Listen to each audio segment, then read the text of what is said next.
Yeah. Chair, maybe I would plead that maybe we could give the CEO maybe 5 or 10 minutes for him to say his piece. A lot of things have been said. We can give him 5 minutes for him to say his piece, and then we'll then engage him after that. Yeah, whatever you will discuss. But I'm just saying maybe we could give him that opportunity, let him plead, and then we can. So that's because as we are going to take him to a particular direction, only to find that maybe in his mindset there's also something that he wants to express. So let's give him that 5 minutes, and then we'll engage. Yeah. Thanks for that. I'm going to guide as follows. That is why, firstly, I want to plead with you, colleagues. We have been here the whole night. Would have jointly seen the circus that was happening before us. Undesirable as it is, we have more facts now and we know what is happening, but we'll still allow him to give his side of the story. He'll sift what he thinks he must sift. And and then from there you'll ask questions where you must ask. Those that bother us on certain things, you'll have not to ask them, and I trust you not to do that. I've not earlier on acknowledged the two gentlemen at the back, Khernel and Mwako Motlaloch. Yeah. They usually attend our committees as interested parties. I was not aware, Khernel, that when they speak about Khernel in RAF, they are talking about you. Now at least I understand you are an interested party in the real sense of the developments. So it's in your right to attend. You are protected by the laws to attend and listen to the developments where you have interest as a South African citizen. So feel comfortable, yeah. Even those who are following, there are a lot who are following from home now. Are we on now? Yes, sir. Colleagues, thanks very much. We are starting now. Maybe to give you a background, Dr. Letsoalo, that we've invited you here as a sequel to the meeting that we would have had on the 3rd. When we met with your board, led by the DM, the Honorable the Deputy Minister, on the 3rd, we're meeting on the basis that we wanted a brief because it was all over the media that you are on special leave. Fortunately or unfortunately, whatever the appropriate word will be, was that on the day when we met the board, on that morning, we also learned then that you are now on suspension. And in relation to that, we then asked questions to the board which were not getting answers. We did not get sufficient answers from the board. Hence, we then requested that we may need to have more of engagement with them, and we requested that the only opportunity for them to come is today. We also had to then invite you because certain things for members to formulate their views and position, they may want to hear certain side of the story from your side. I must indicate that that decision to invite you put us in a dilemma. And we had to get a legal opinion whether we can invite, and I must say this on record so that it is captured, whether we could invite someone who's suspended to come and appear before us to get further information from that individual. And I think we got advised that if that is in pursuant in assistance of getting to understand more and to assist us to continue our oversight work, and that will be helpful and enriching. It is therefore within our right and within the law that we can do that. So it is on the basis that you are here. We also learned yesterday that you had filed your papers with the court. I don't know whether it's the High Court. I'm told it's the High Court. That you want to challenge certain aspects. We do not have merits at this particular point. You would have been here, you would have heard, we do not have merits of what we are challenging or not challenging. But we know that is in relation to a suspension. We may not want you to go into that. We are not taking you to court on what you are challenging, how you are challenging it. The merits is up to you to decide what you want to tell us, what you want it to be in the public, and what you do not want. But for our reports, there are specific answers we would want from yourself. And these honorable members who are here from various political party divides are interested in understanding from your side certain issues relating to the operation of the entity, which is of great interest to the people of South Africa, because there are a lot of complaints about unpaid claims and so forth. We only hear today that we have a CIO, there are challenges with the CIO who's also now suspended and all that. We would want you to take us into confidence so that as a citizen of South Africa who wants to help this committee to achieve its oversight responsibility, we trust you can do that.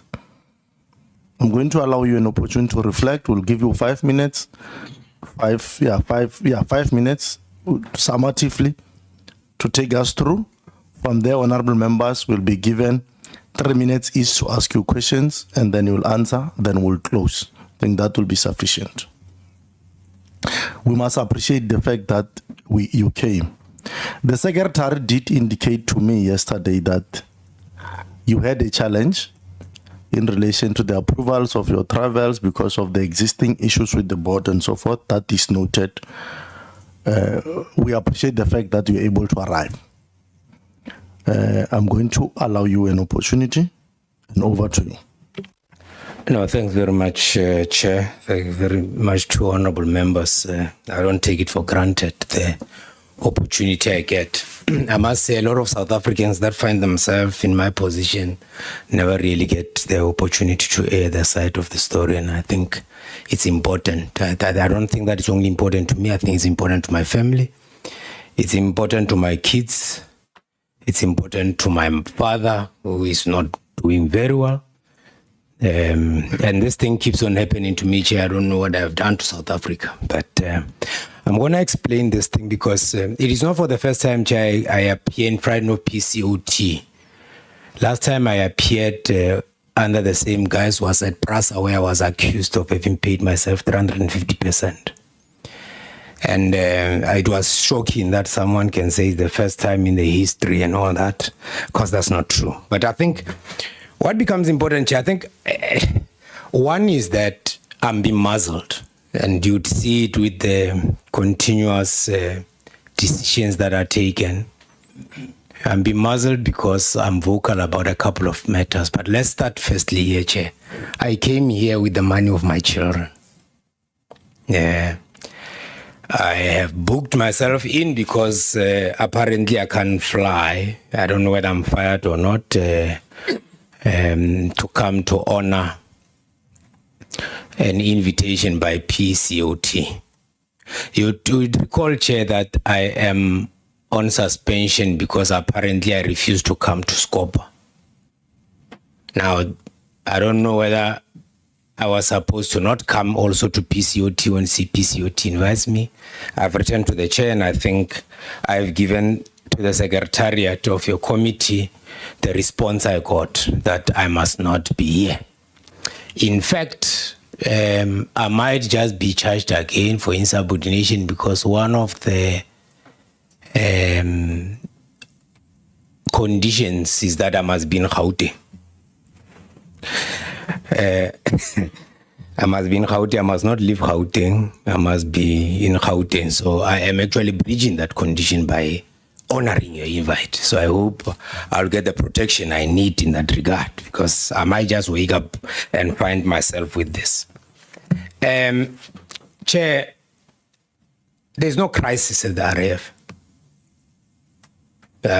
You say it's a sarcasm. There's no crisis at the RAF. It's man-made. It starts because of my appointment, and I'm going to give you a sense of what's happening. And I'm going to show you that we have achieved what we have achieved in spite of the lack of support from the executive authority or the department. Let me just say the department because I think it's in the main. And I hasten to add this because when you say these things, people make it personal. The reality is this, and I think much as the Deputy Minister was allowed to say things, I'm sure I'm allowed to say this thing, Chair. That the Deputy Minister has taken off from his time at Scopa to continue with, I don't think it's even personal, it's a thing he has against the RAF. And I'm gonna show you through this process. So we have a draft amendment bill. It is in the department, it has not moved. I think since 2022. Yeah. We've got a funeral benefits cap memo that we wanted to get in terms of section, I think it's 11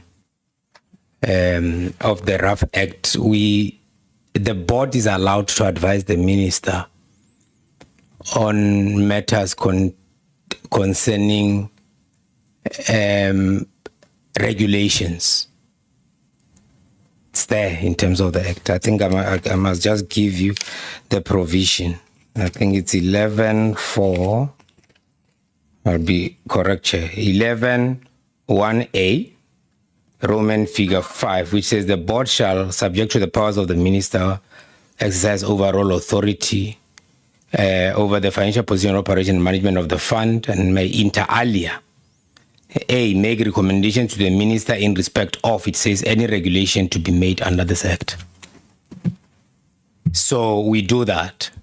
There is an actuarial calculator that has been put in there because what we are finding is that a lot of money goes to a thing called the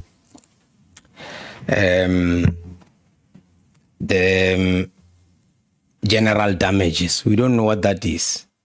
A lot of lawyers would go and say a lot of things and then we're paying money and it's something that is not understood. And then, of course, there is issues around appointment of board members. There is a representative of the board that comes from the department. They don't tell you that they appointed that person, I think, this Monday. Before then, since the former representative left, they have not appointed any person. And of course, then there is issues around the reappointment, which I'll come to. And then I'm going to tell you about the SIU, because I think it becomes important that when you deal about this issue, Chair, you think about this issue about the SIU and what had happened in this regard. So all these things are stuck in the Department of Transport and they have not gone anywhere. We've been asking for them to come, they have not. In fact, the only thing that they did is that we received a letter from the Deputy Minister talking about the withdrawal of the draft amendment bill.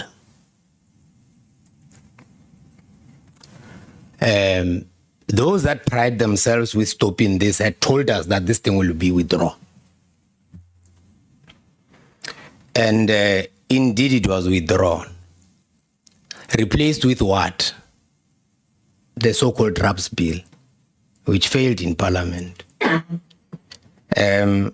But we have never got anything like a gazette that says it was withdrawn. It's a letter like that. And when we asked, we were told to have a meeting. Then, of course, the next part is you then have you'd have received our strategic plan of 2025-2030. And I want to invite you to read page 2 there of what the minister says. The minister says we'll continue with the draft amendment bill. Remember, we were told it was withdrawn, but the minister says we'll continue with it. And I think the DM keeps on calling, going back and saying, well, there is the RAPS bill. What is happening here? At the center of this is the soul of the RAF that needs to be captured by certain individuals. And it has taken some form. And you see this board going all over. And Chair, is because they are scared. They are fearful. They've been threatened. They are acting out of character simply because they've been threatened. So they've been divided. Because they have held the fort. 84.5% performance in an organization where you don't get a cent. Okay? Go to SAA. They received money. Go to Transnet. They received money. Go to PRASA. They received money. Go to South African Post Office. They received money for their turnaround. The turnaround of RAF has never got a single cent. And that's a fact. So, that's a fact. So, what do they then do? Then, there are those that we found in the RAF. People that used to get 1.2 billion a year. In fact, at the time, when we started this work, Michael Brolio said to me, the lowest amount I got was only 65 million a month. He used to get, Adams and Adams used to get 100 million a month. Those were called fixed allocations. How did they happen, Chair? There was an agreement with certain law firms. Big as they are, and people are going to say I'm making it about black and white. Check them. If they are white or black, go and check them. The top 20. They used to get 1.2 billion each and every year at the top, which is Adams and Adams, Hartnell and Associates, De Broglie and all the others. What did they do? They used to take that money allocated to their clients. We changed that. We said the oldest debt first. It doesn't matter whether you come from Makotlang, we incorporated at the corner, but the oldest debt first. At the time, which is going to explain the issue of Mr. Modiba. You'll see it. At the time, those law firms in the top 20 had probably 30 days. There were law firms that were sitting with 1,800 days of debt. So we came as finance people, we said we must stratify this debt. And I think Mr. Modiba was at the center of it, to stratify the debt. What did it do? We stopped payments to the ones that were 30 days, and we were saying all of them must come closer, and then we agreed on 180 days. We went to court, we asked for 45A to support that, to suspend certain court orders until 180 days. Hell broke loose. Because suddenly, these law firms that used to make a lot of money out of RAF did not make it. And we got on. As we get on, people just put the pressure, they piled the pressure, they piled the pressure. And they piled the pressure on the board chair. It's painful to watch this board made up of seasoned professionals. The chairperson of the audit committee is an actuary. Okay? There are doctors in here. They are serious people. So, decisions are taken. So, when did this sudden disconnect happen? And where people try to throw each other under the bus? And I want to settle, Chair, because I want to allow you guys to ask questions. When did this happen? So, somewhere in November last year, I pick up that certain law firms have hired a company called Communicate.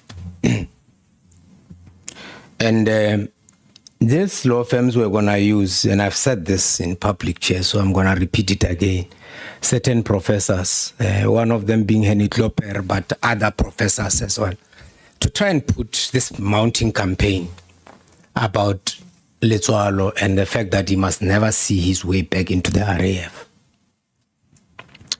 And I pick it up, I raise it, and I know certain editors also met, but I know their names, and I told them, I said, well, sue me if you are saying all that, and I've been threatened with being sued, but I'm not worried, because, you must come under oath, and I've got that information.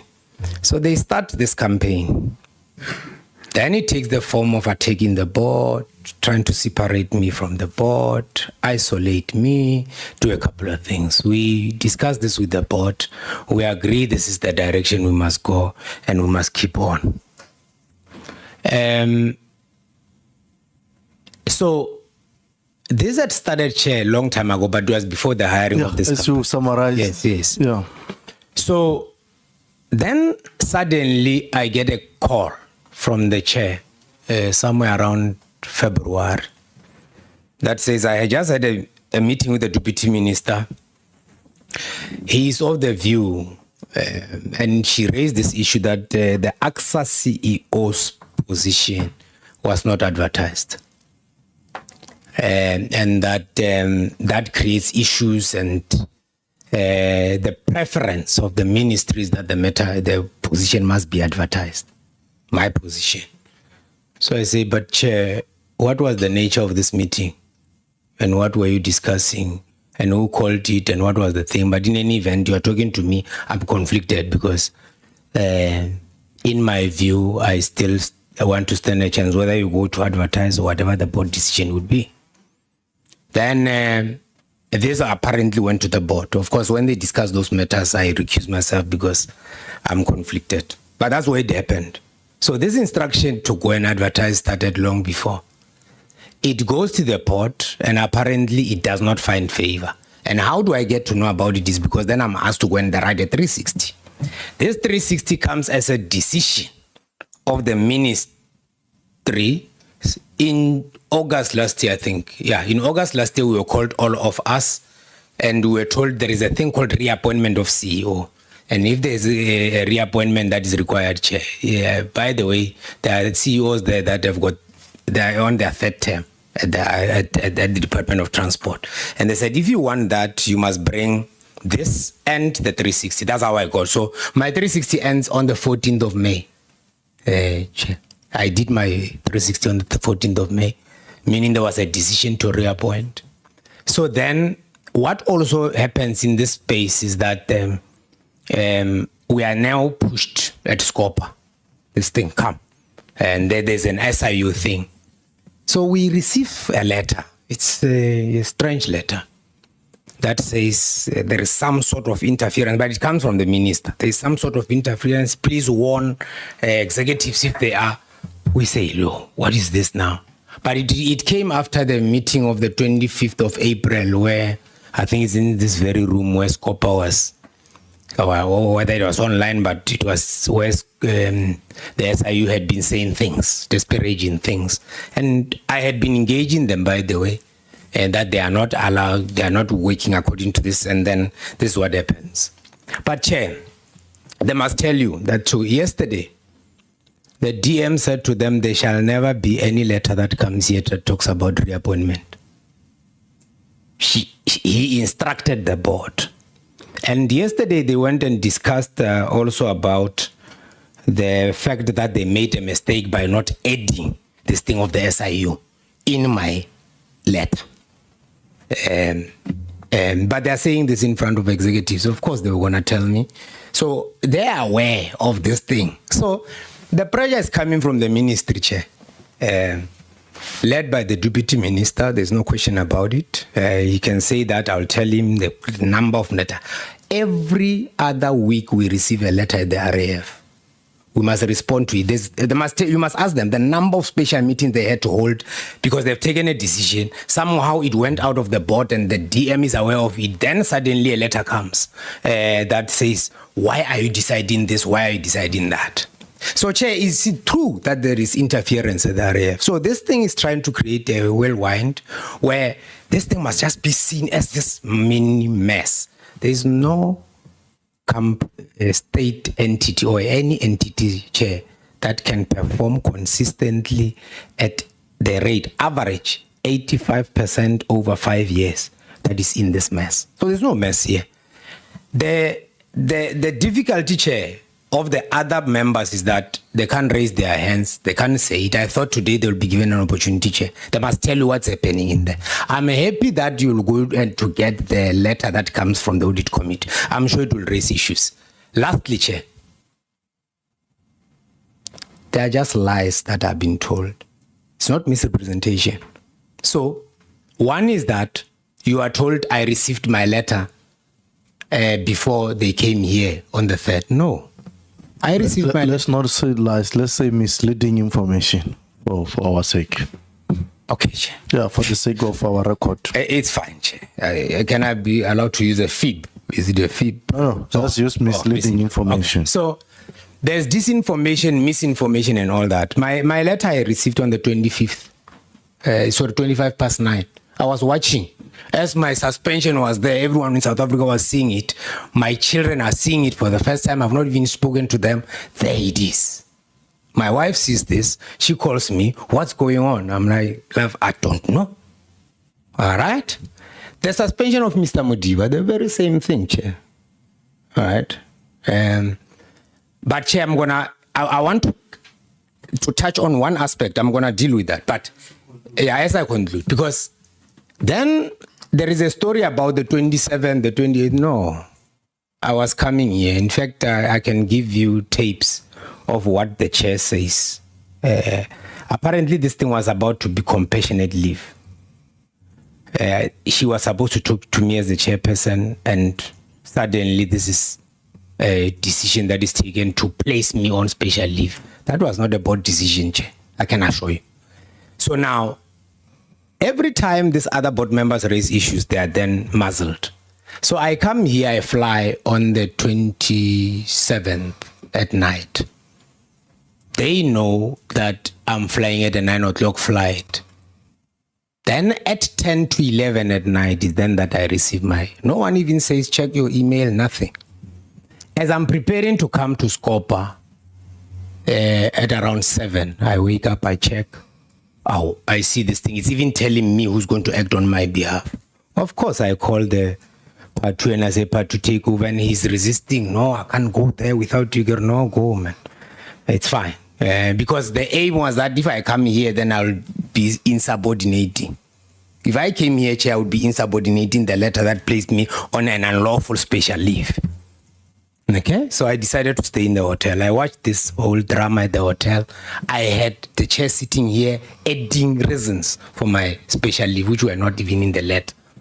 But then, fast track, the next day, Chair, they were, as I conclude, they were at all these things they are doing now, suspending this person, doing this, and ultimately they want to remove Part 2 as well. The aim was, they went there, the REMCO chairperson, the deputy chair and the chair went into RAF offices. Fortunately for us, someone was sitting next door and listened to everything they were saying. It was to suspend me, suspend Sefutle, suspend Mambi, Kumalo, remove Mpomanyasha back to her position, put Part 2 is malleable, they can do whatever they want to control him, and then appoint certain people.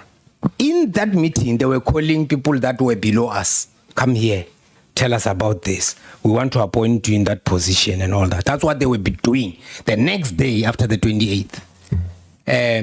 I wrote them a letter on the 30th because they had said that my special conditions were going to be discussed by the 30th, and they didn't.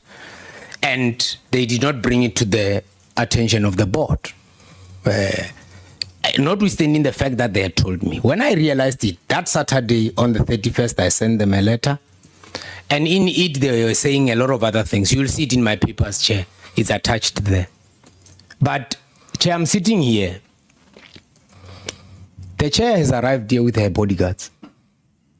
They've taken away my security. I flew alone. There were people that tried to kill me twice, and they know it, and that's why I've got security. Today, I'm for the taking, Chair. And they made sure. And for me, Chair, let me say this as I conclude. Yeah, conclude. I'm prepared to die, Chair, for the truth. I am prepared to die for taking on the likes of Discovery, the likes of Bonitas, the likes of Gertnel and Associate, the likes of any other person in the interests of South Africans. This 50 billion that we talk about was going into those hands. Today it's sitting in the hands of South Africans, and I'm proud of it. Anything that happens to me, Chair, I'm not a coward. I've never been brought up like that. And for me, it's fine. Thank you. Thanks, Chair. Thank you very much. Honorable members, I'm going to allow you. I think the information to a great extent is sufficient. If you may say you are not answered, but I'll allow you opportunity to raise straight, no background, colleagues, straight to the point questions, and then he responds, we close. Montana, let's start there. Thanks, Chair. I think I'll be very brief. Number one, Chair, let's start. Let me ask the question about, you asked the question about, on the third, that when when the deputy chair of the board spoke about the legal advice and the change to a from what is called special leave to a suspension. When was Mr. Letsoalo given notice? Because you were given an assurance that he has already been served. So when we met, that's the first question. The second issue, did the letter of suspension ask him to provide reasons? Ask him to provide reasons within certain period of why he shouldn't be suspended. That's the second issue. Thirdly, Chair, I want to know in terms of the legal fees that we're talking about. I think the board mentioned earlier on that they have this milestone of 50 billion rands that has never been done before in terms of putting that money in the hands of claimants. That's what the chair says. And I think that you presented when we were at the RAF, you presented about the growth in that claims thing, and what do you think the trend is. And finally, Chair, I think what I want to ask is the support that the RAF, because I heard you talking that there are all these, the bill is there, amendment, the RAF Amendment Act and everything is sitting at the DOT, the advice that the board should be giving. What support has the DOT given to the entity during this entire period? I think when the board was trying to make, or rather the board and management was trying to make all these changes, did you get support? Did you meet with the minister, or did you meet separately with the deputy minister on behalf of the minister? I think for me that will give me a sense of the support that you get. Thank you, Chair. Thank you very much. Quebec, straight to the point. Yo. I praise you, Chair, for being straight to the point. Thanks, Chair. Chair, the acting CEO spoke of a saving of 50 billion rands. Or not a saving, he said there was 50 billion rands that was paid to claimants. Now, the money that was saved there, I wanted to ask the CEO, that's the first question. Where did that money go? What was, or where did they get that money? Where was the saving coming from? I don't know if I'm making sense, Chair. Okay, that's one. And then I wanted to ask the board chair, but you said I must hold it with those questions. Now, I'm not even sure if it's the correct person is the former CEO to ask this question. The question is, when the initial decision to suspend you was taken by the board, do you know if there was a full sitting of the board or not? And if it wasn't, who was there and who was not there? The next question, did the board approve the lease agreement with Moana, the lease agreement which basically constitutes bulk of the issues that started this whole interrogation and this whole issue with the CEO? or was that decision taken by you as the CEO alone? I think, Chair, the problem that we've got here is we've got the APP for performance at RAF sitting at 85%, with 50 billion rand paid to claimants. And then we are told that RAF is in chaos. RAF is in a bad place, bad space. But I'm inclined to now start believing the former CEO when he says this is deliberately created. So the question then would be, who are these vultures that are trying to capture RAF? Because there are vultures that are clearly, from what is just said now and from the circus that we watched earlier, that are trying to destabilize RAF, that are trying to make sure that the RAF is ungovernable, that are trying to make sure that they remove the board, that are trying to make sure that they remove the executive. Now, to the CEO, who are these vultures? CEO, thank you. Skumba. No, thank you, Chair. Mine is very few, Mr. Letsoalo. I want to check. Do you believe that there's corruption within RAF? And if you believe that there's corruption within RAF, what is your attitude towards corruption? And then the other issue that I want to check from you, in terms of governance, do you see RAF being led properly in a manner in which it's actually supposed to be led as an individual, given the years of leadership that we have been from previous companies or departments where you used to work? Do you see RAF being led properly? Just explain in depth the interference of the ministry, because I think I heard you mention something of the interference of the ministry. To what extent, and what does the ministry stand to benefit or want to achieve with the whole thing? And then the other thing that I want to check, it's your security. Every time when I was watching TV the other day, you were interviewed. Half of the time when you get platform, there's no way you speak and you don't touch the issue of your own security. You always consistent about security, that you are under threat. There are people who are threatening you. Are you aware of those people? Who are those people? Because, Chair, as I conclude, yes, as I conclude, Chair, because we may take these things very light, and tomorrow we wake up with someone dead who have been telling us that I'm under threat. I'm under threat. So I just want to check: are you aware of the people who are threatening your life? Because if they don't get you as a man, you may protect yourself, but you may not be able to protect your kids or anyone close to you. Who are those people? Thank you very much. Yeah. Chairperson, briefly, CEO, the question has been asked, but I want to elevate it in terms of support from the department.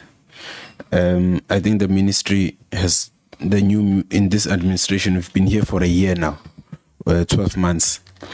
And I asked this on the basis that I've got a letter here from Discovery that was written to the Minister Barbara. Are you aware of this letter? Did you Minister respond? Chrissy. Oh, Minister Barbara Chrissy. Yes. Oh, I'm reading verbatim here. So apologies about that.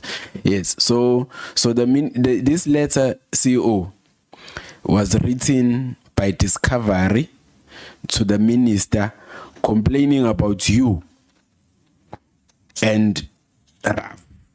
And they are even claiming here that your conduct to take them to court It says here, Chair, if I can just read this, if you give me 30 seconds. Discovery Health estimates the loss to the medical scheme industry as a result of RAF and its CEO unlawful conduct. The estimated loss is approximately at 500 million a year. So this is Discovery complaining to the minister that they are going to lose 500 million a year because you are taking them to court. You have won this case subsequent. So I want to find out what support did you get from the ministry in regarding to this case, and that speaks to the support that you've received. I know you have a right to information. I may not want to ask where to get the letter between the ministry and Discovery, which Chair, Discovery gave it to me. The people at Discovery leaked it. So I want to know if the CEO is aware of this letter, and because the RAF has won the case against us, and is he aware of this letter, that there was a letter from Discovery to the minister complaining about him and the entity, and then what would have happened with that? That's one.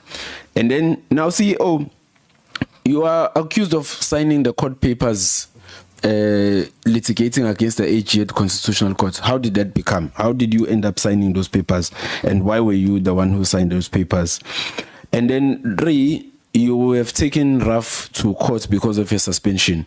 What relief are you seeking there in court, if you are able to give us that brief without actually getting into the matters? And maybe lastly, Chair, obviously now you've briefly touched on the precautionary suspension, or the leave, the special leave that you were placed by refusing to attend Scopa. Did you refuse to attend Scopa? What was happening there? If you can just put us into confidence. Thank you very much. Thanks, Chair. But me, very briefly, because I believe at least finally the portfolio committee has achieved the objective of having Mr. Letsoalo here speak for himself, so that the next time the board comes here and we're to make a determination, it would be out of having a full range of facts. Just for clarity, Mr. Letsoalo, for me, I just need to know about the misconduct allegations around the 79 million lease deal. That's I think that's all I want to know. And I mean, when they speak about misconduct vis-a-vis the turnaround of the entity, it gets a little confusing, especially given the letter that Honorable Blosse has just read, that your misconduct is somehow related to unlawful behavior when it comes to sort of cleaning up the entity. Just in your view, do you think that these types of letters and the misconduct that you're accused of is just like really targeted with your against your attempts to sort of clean up the entity? That's all I would really like to know, Chair.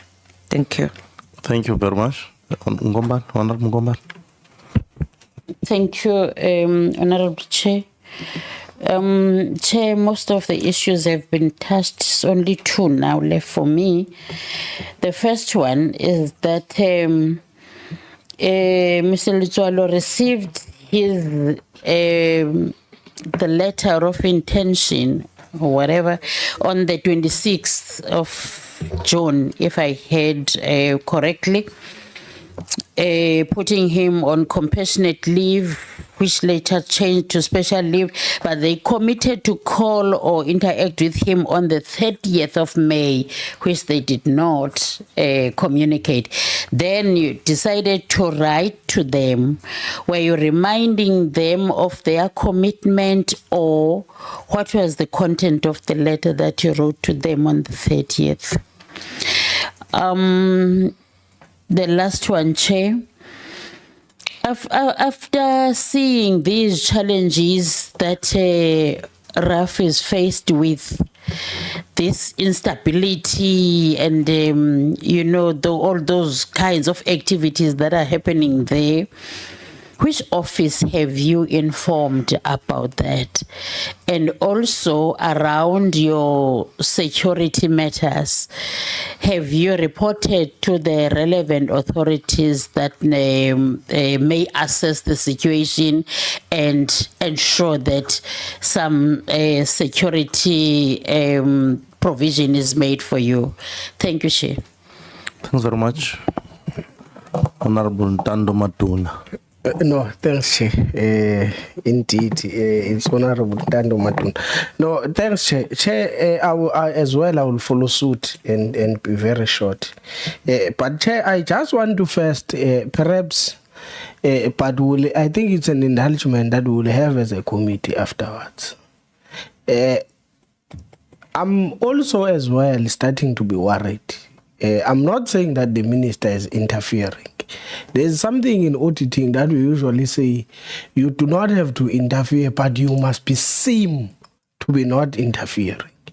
I believe now there is that thing that now that starts to say there might be an interference, but I believe it's a conversation that we might have at a later stage and the reasons as to why. I have a very short questions. Actually, I'm coming to the issue of if you get the timelines. Yeah, Chair.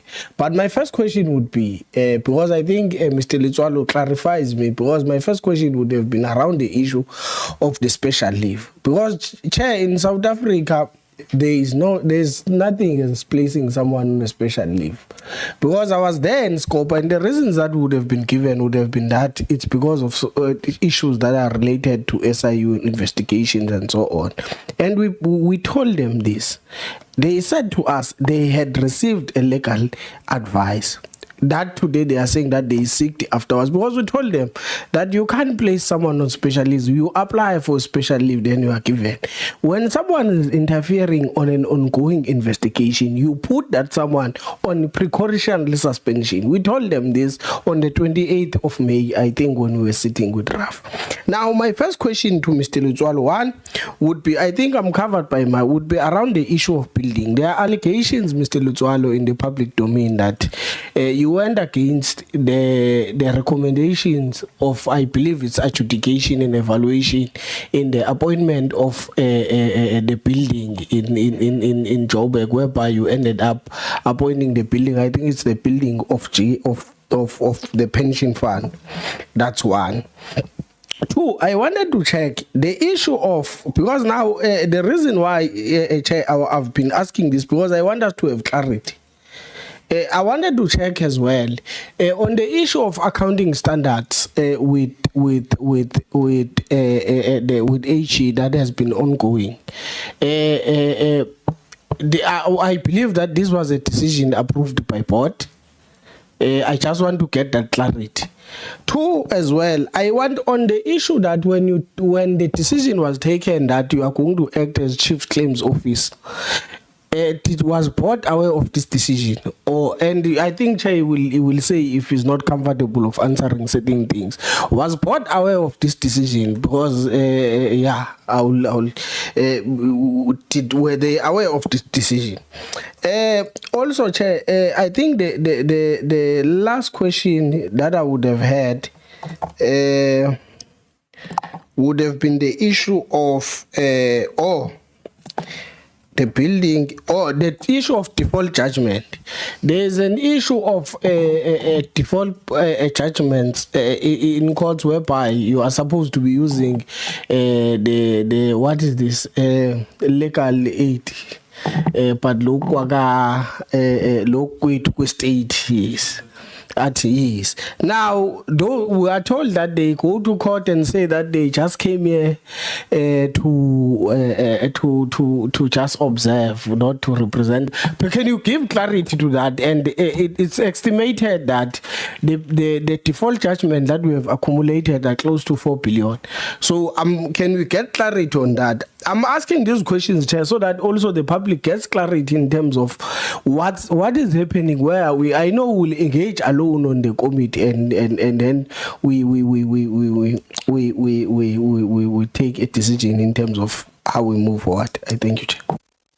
Thanks very much, Honorable Maduna. Honorable Malmaja. No, thanks, Chair. Thanks, Mr. Letsoalo, for availing yourself. Just 3 questions.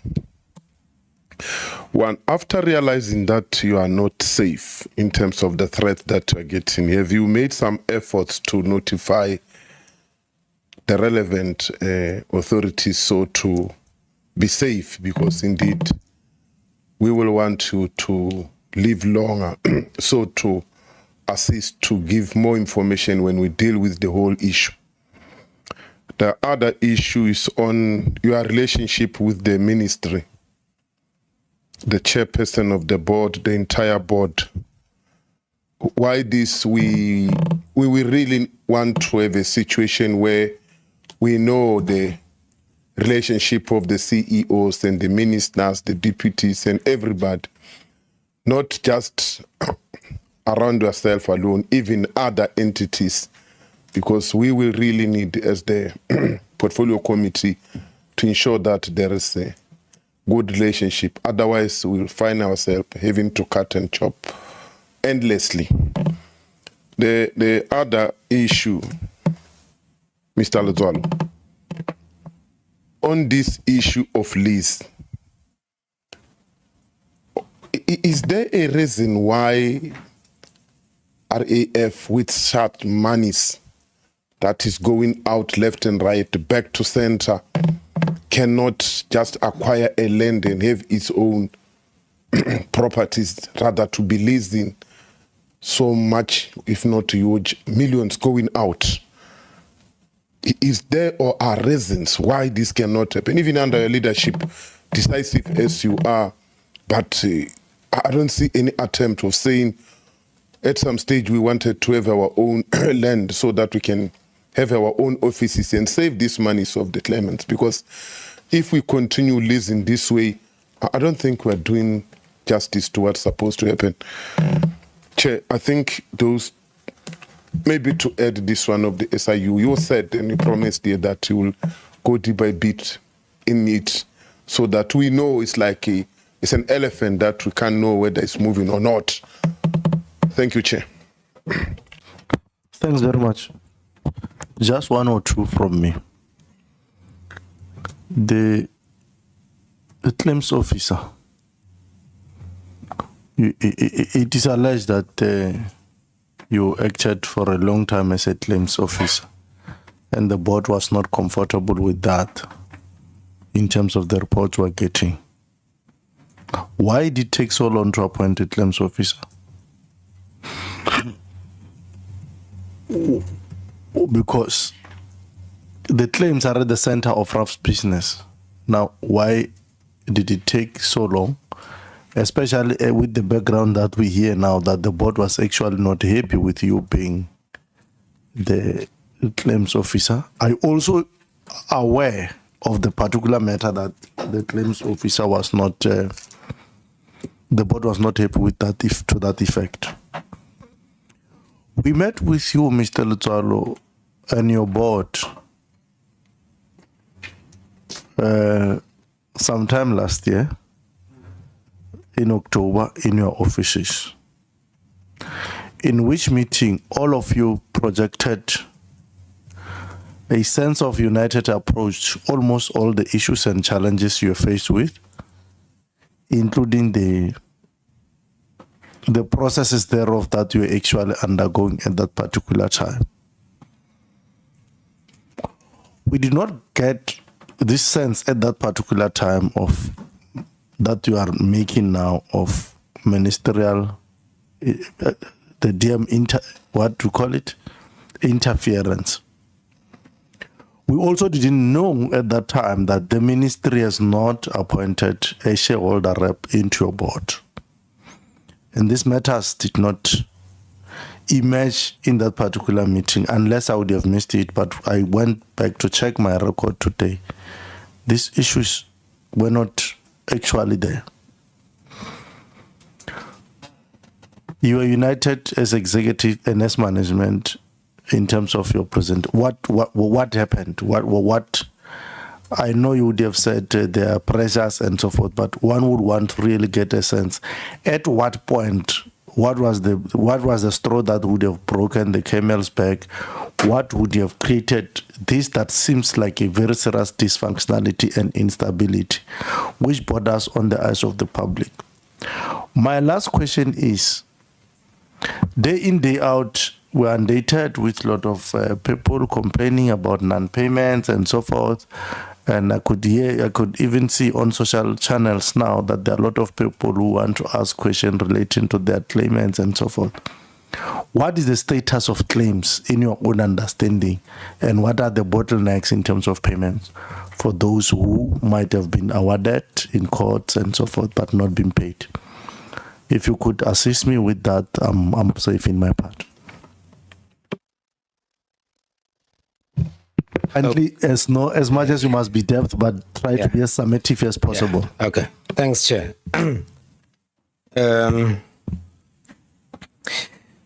Honorable Montana, I received my letter at 9:25 a.m., which was about 55 minutes into the meeting,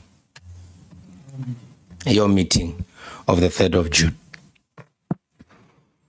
At 9:28, 9:25, meaning it's about 55 minutes after the meeting started, with a withdrawal letter that was signed at 9:47, and a suspension letter that was signed at 9:51, well into the meeting. So signed by the chair of the board. At 9:27, I received a phone call from the chair, and I did not answer because I was watching. And at 9:28, I received this SMS. It says, "Dear CEO, kindly note there are communication for your attention from the board in your inbox. Regards, Chairperson." I then respond because I didn't see it until later. When I checked my SMS, it was there. Then I answered at 9:48 and I said, "Dear Chairperson, I thought you were not available and had prior commitments.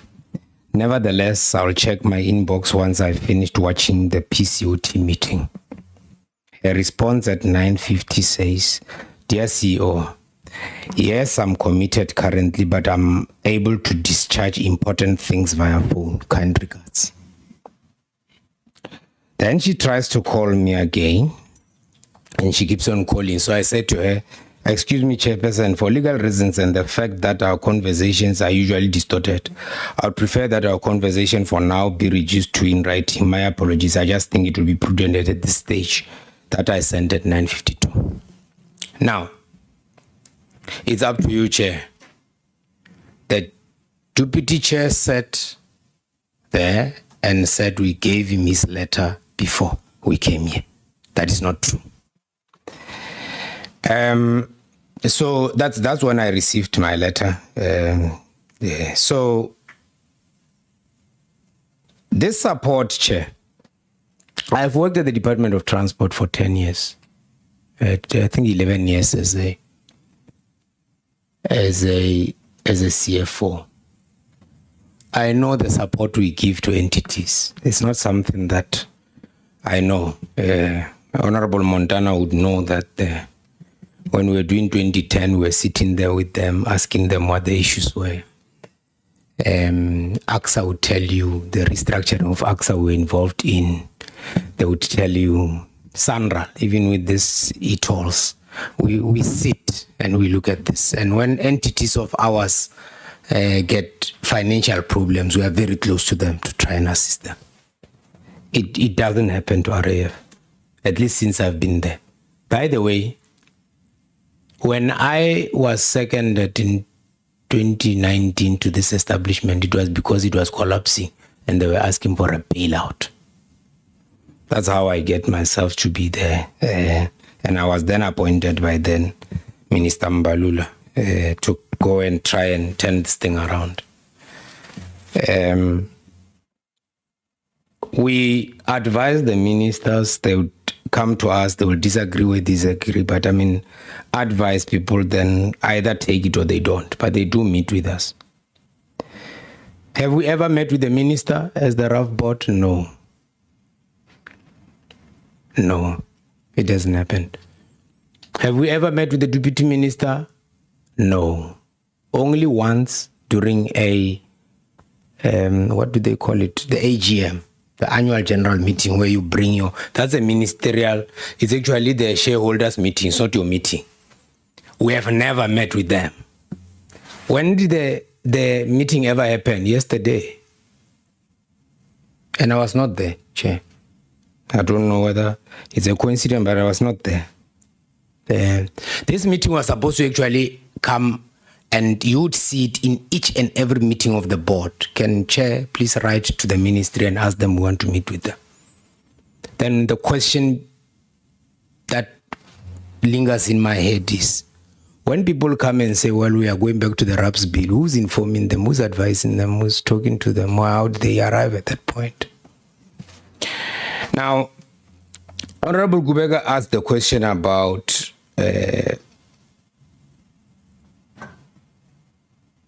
the 50 billion, how it was saved. 30 billion was in legal fees.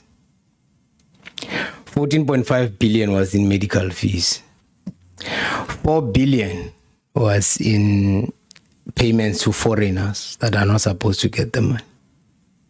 And I'm going to come back to this because when we are going to deal with default judgments, you must understand that the Western Cape decision was a rescission. We were rescinding a decision that was taken on default.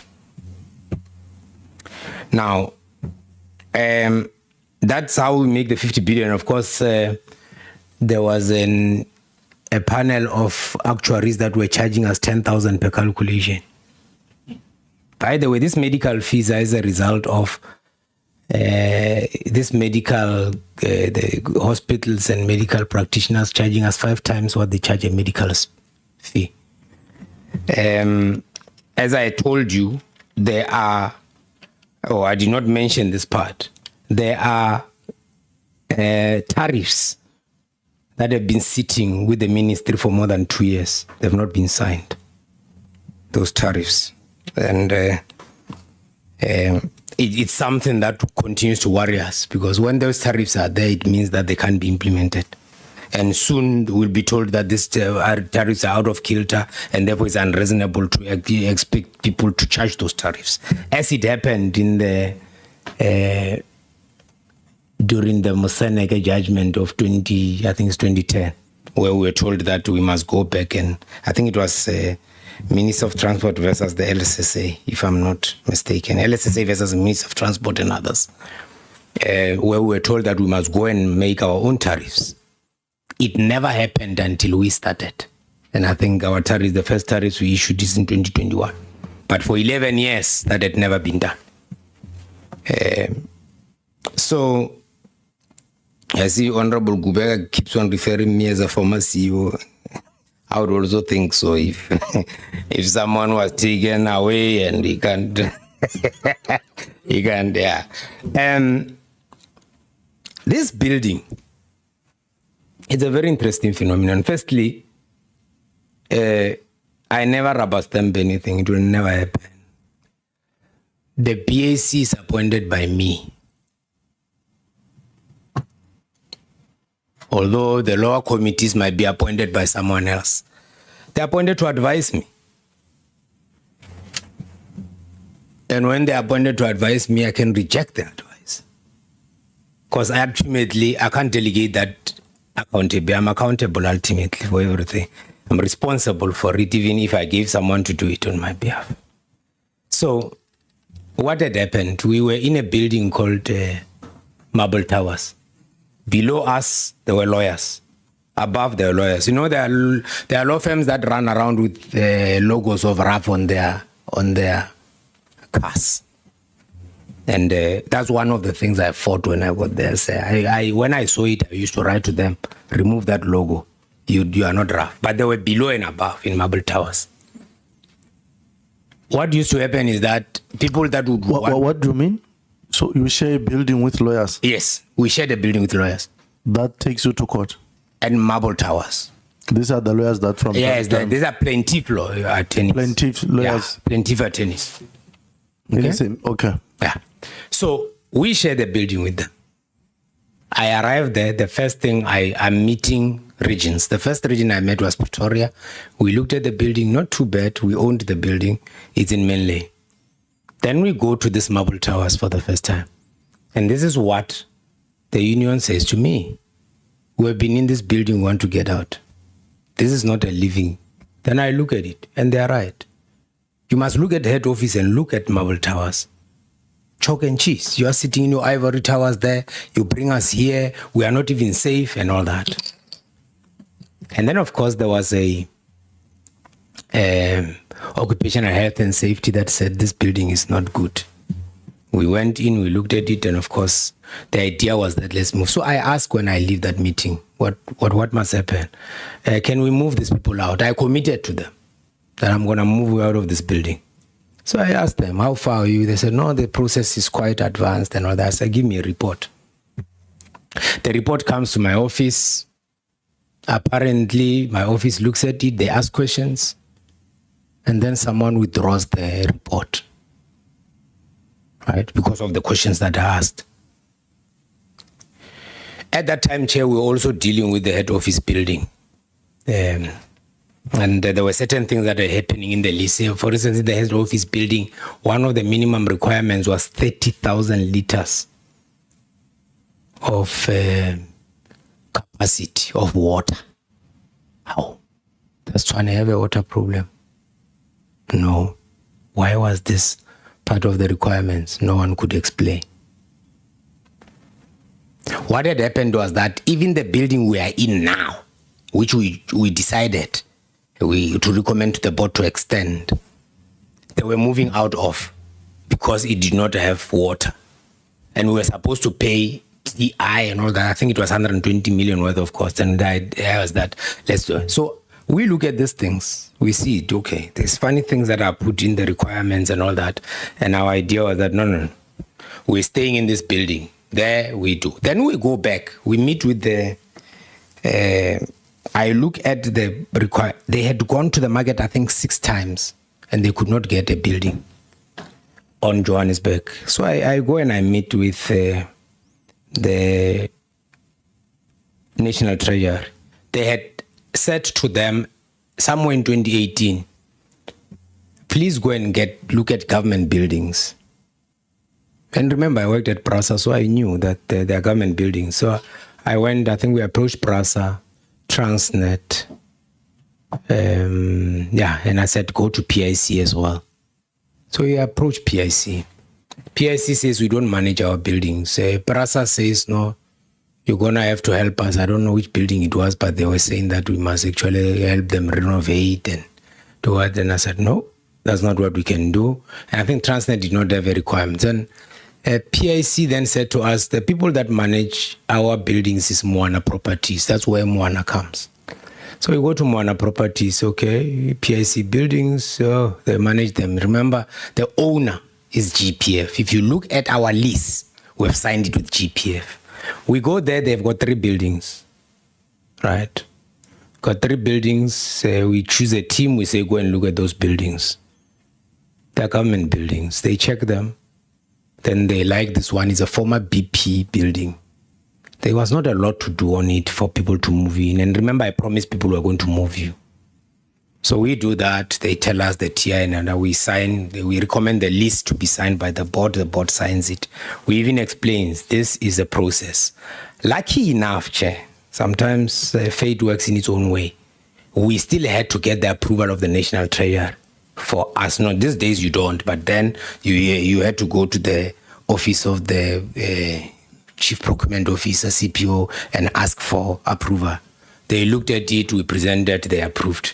We then agreed, the board approved it on condition that the National Treasury does that, and then we went into the building. Moana as a state-owned. By the way, Moana is 100% owned by Pareto, who's 100% owned by GPF. Those who know will tell you that GPF owns that. They can explain, and no one is calling them. No one is asking Pareto, is he right, is he wrong? They're starting with stories. But this is a GPF building, Chair. We went in, yes, it was even cheaper than the previous building. And the costs are there, they were calculated. And then they come to me, I look at them, I agree, I sign, it goes to the board looks at it, we present, and the board agrees, and then that's how we got into that building. Now, is there capture at RAF? Yes, a lot of it. A lot of capture. And those that don't want to care, or some of us that refuse to be captured, will be called names. We're invited to all sort of manner of things, Chair. We refuse in the space of what we do. Are people capture? Yes, there are people that capture spaces. And RAF, Chair, it's a 48 billion economy. You must understand it. And if you want to understand it, you must understand it in the context of your PRASA. Probably their budget is at 25 billion now, or 30 billion. Ours is 48. Sanral, I think they're sitting at 33. I don't know what SAA is, should be lower. AXA is even lower than us. I think it's less than 10 billion, 10. But there's a difference about RAF. This is cash. There you have got to build a road, people must see it, and then you must spend. No, this is cash. People make money just by filling forms. Okay? And then you disperse this cash. And you must understand it as that economy. Fundamentally, you could sit there, Chair, and exchange a few things and make, let's just say the claimant gets 10 million, you can get 2.5 million easily like that, because people just take 25% of whatever the amount. And I'm even told that these days they want to claim that disbursements that are to, if they had hired a senior counsel, does not form part of that. You must call the legal services ombud to come. He must explain to you the difficulties of our people coming out of there. So, the more time you take in settling a claim, the more money the lawyer makes. The fact. Factual. So, that's why you would see, we say, give us the information. RAF Form 1. Give us all the information so we can settle your claim. They take us to court. We say, chaps, medical aids, no man, you can't do that. There is this Medical Schemes Act that says whatever. Court. We say, let's bring the medical tariffs. Court. Anything we have done at the RAF is taken to court. And they said to me, well, we don't have to pay legal fees. We are lawyers. We just draft the papers and you see. So we want to change the model. Court. Mabunda versus others. We'll get to it, Chair, because that 4 billion, you'll see how people want to play it. This so-called, they went and terminated an internal legal whatever that was assisting them.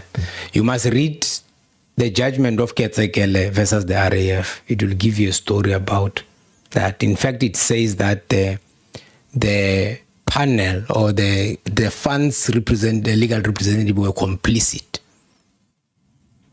in the scheme to fleece the RAF. It's not me. It's there in court papers. But you will see. So who wants to capture the RAF? The people that continue to chow in the RAF. So, Chair, this 30 billion, we took it from the likes of De Broglie, the likes of Gertnel and Associates, and every other top-level law firms. And that's a fact. Okay? So, when they fight, you are not surprised. They pride themselves by fighting. By the way, they killed RAPs, and they pride themselves with that. Now, Honorable Shikombane says, is there corruption within RAF? Yeah. Well, one of my predecessors and one of my mentors once said to me, you can never finish corruption unless you are part of it. So as you move, it moves. So you must understand that as you move here, it moves the other direction. Okay. So we never knew that Discovery was claiming from us. Because how do you know? They never claim from us. They get their members and they hire a law firm. The law firm takes their members and they claim from RAF. And then at the back of it, they then say, let's pay us because you can't get this money. We have already paid it.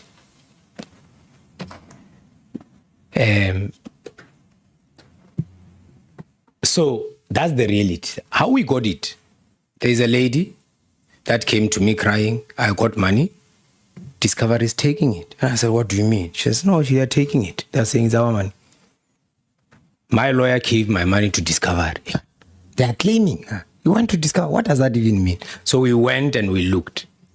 And that's how we discovered this 500 million a year. Okay? Okay? So it will come back, Chair. And the deputy chair must answer this. The deputy chair of our board must answer this. Whether she was not at 360 Health, and whether 360 Health does not manage CISO Medical Aid, and whether CISO Medical Aid has ever claimed from RAF, even during the time she's on this board. Repeat that. For record. Let's start here. Our deputy chair once applied for a position as CEO of RAF and she didn't get it.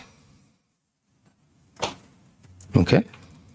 She gets appointed to the board, right? After complaining about not getting the position. Then she's on the board. But when she's on the board, she is a CEO of a company called 360 Health, which is a medical scheme management company like Discovery Health. Okay? They manage CISO Medical Scheme. CISO Medical Scheme has been claiming from RAF during that period. And you can understand the fight between us and Discovery and whether what position she will sit in when it comes to that. But we'll get to that. Now, the issue around Honorable Shkwambane says issues of governance. I must say, Chair, when I was sitting at home, I was shocked when I was told no. Actually, the first thing that shocked me was a letter that says you have been placed on special leave. And I phoned board members and I was like, what's going on? And they say, what? We are not aware. So they check the letter. The letter gets sent to me before it gets sent to them. They then say, but this is not our decision. Until today, there's never been a serious board meeting that discusses that. Now, the issue about the CEO position is a very strange phenomenon because, as I said, we sat in a meeting where the issue around reappointment was mentioned. It was not mentioned by us. We can give you, if you look at my papers, actually is in there. That indicates very clearly what must happen when reappointment is being done. Is there interference from the ministry? Absolutely. Absolutely. So the main person, the minister, I don't know about the minister. I don't remember her, but I know that the deputy minister has got a very serious interest about this because I do not think that she wrote to other entities and asked them the same and that they must advertise positions. You see he? There? He. Yes. The deputy minister. I'm saying, you are saying she, he. Oh, he. Oh, yes. I don't think he did that. Because, firstly, the RAF board, every time they receive a letter from the ministry, they panic and then they ask for a legal opinion. even in this instance where they received that, they asked for a legal opinion. There was a meeting that was held, apparently instructing this, and they asked for a legal opinion. They must give you that legal opinion. And then from there, I would not know exactly what happened, but what I know is that on the 14th of May was the last day on our 360. People did 360. They must give you the outcome of that 360, because I don't think that it was paid using state money, so I'm sure you deserve to know. My view is that it didn't come as the way they thought, because in the 360 chair, LSSA was there to assess me, lawyers. I think BLA was there to assess me. The medical fraternity was there to assess me.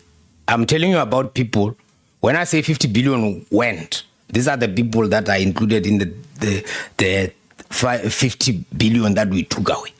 So you must understand it in that context. I just said, let it be done. My rights are known.